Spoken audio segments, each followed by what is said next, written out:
روز شنبه 17 ایول مراسم امساله حج آغاز یافت.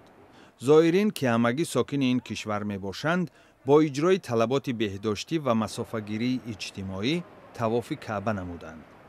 با اشاره به پاندمی کووید 19 حکومت عربستان سعودی مثل سال گذشته ورود حاجیان خارجی را منع کرد.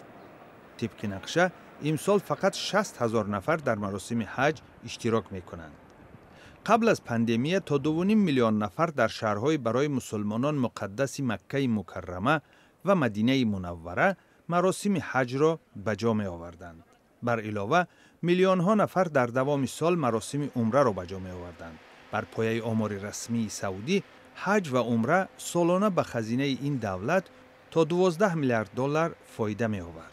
حج یکی از 5 ستون دین اسلام به شمار رفته هر یک مسلمان باید در طول حیاتش حداقل یک دفعه مراسم حج را به جا آورد.